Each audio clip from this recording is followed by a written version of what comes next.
As it has developed, how has technology influenced communication? Welcome to the 21st century. We don't have flying cars, but roughly 6 billion of the 7 billion people on Earth have cell phones, and 2.4 billion have access to the internet. In a way, we are more globally connected than ever, and at near instantaneous speeds. Unfortunately, all of these benefits come with a number of consequences. As a result of our existing communicative technologies, we are losing skills in both oral and physical communication. Eventually, this could lead to an illiterate society. First, it is important to understand what is at risk of being lost as a result of technology. Body language is a significant part of modern communication and is made up of the communications that can be physically observed. Body language is responsible for revealing one's feelings on both the conscious and subconscious levels. Body language is represented by a number of things including body positions, proximity with those whom we communicate, facial expressions, eye focus, where we place our hands, and breathing. There are numerous aspects of body language that we are all familiar with, such as the 6 universal facial expressions: happiness, anger, sadness, fear, disgust, and surprise. But a majority of the components of body language must be learned. Second are the properties of language and how we communicate. It is theorized that humans require language. Looking across the vastness of all cultures, there is not one that doesn't have some form of language or method of communication. There are a number of components that are involved in language, such as inflection, sound, and pauses.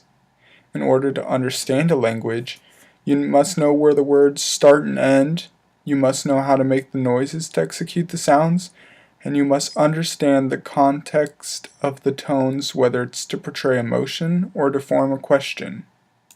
The issue with technology is that it doesn't require human-to-human interactions. The problem is the above skills require human-to-human interaction to learn. And when it is estimated that 93% of what we say is nonverbal, it is essential that this is not lost. We can't learn nonverbal skills without practice, but if you cannot see the human, how can you learn to interpret their body language? What changes has technology had on our lifestyles and how we communicate already? Although it is likely that technology will lead to illiteracy, there are already some consequences it has had on society.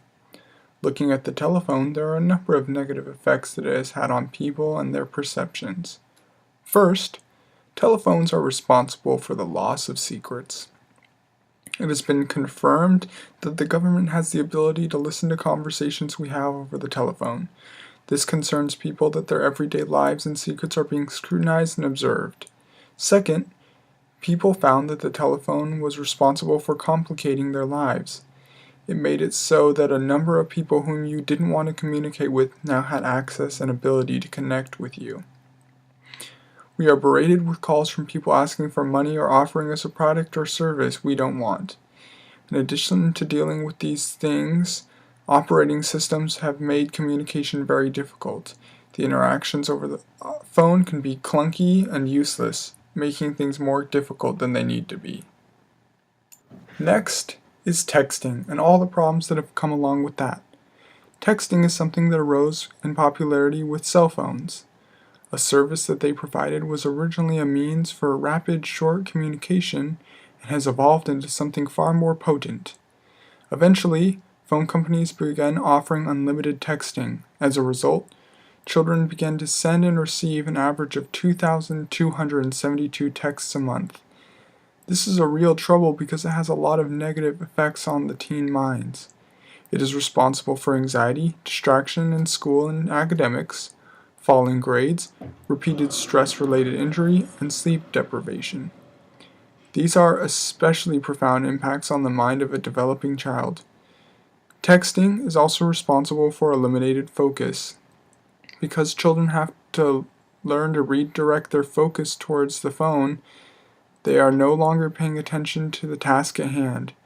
The constant vibrating of a phone next to them and the pressure of responding immediately is often too high for children. It interrupts their immediate thought and takes over. It has created a society of individuals who only have an interest in knowing what their friends are up to on a regular basis.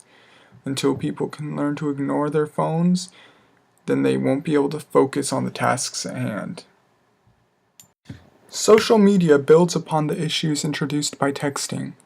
One of the first downsides to social media is that it has transformed humans solely into consumers. It matches a person to a product based on their interests as are revealed over the social networking site. Like the telephone, social media has eliminated our security. With a lot of settings for privacy, people think their information is safe, but thanks to computer algorithms, facts about you can be inferred by your friends' interests. Abuse of social media and texting is related to many health consequences as well. A 2010 Case Western Reserve School of Medicine study showed a relationship between too much texting or social media and drinking, smoking, and sexual activity. Additionally, it may be responsible for depression, substance abuse, poor sleep patterns, and poor academic performance. Lastly, social media is responsible for isolating people. BBC did a report that showed there is a direct correlation between the amount of time people spend on social media and the decreased amount of time they spend in face-to-face contact. This clearly goes back to the concern of a loss of non-verbal literacy. It is clear to see that technology has already had an impact on society, and that in the future the impact could become more profound. We have access to numerous technologies that are relatively new, and they have helped us to better connect, but they also have many negative consequences. Before we lose the skills that we have spent centuries developing, it would be wise to step back, and think about what is at risk of being lost.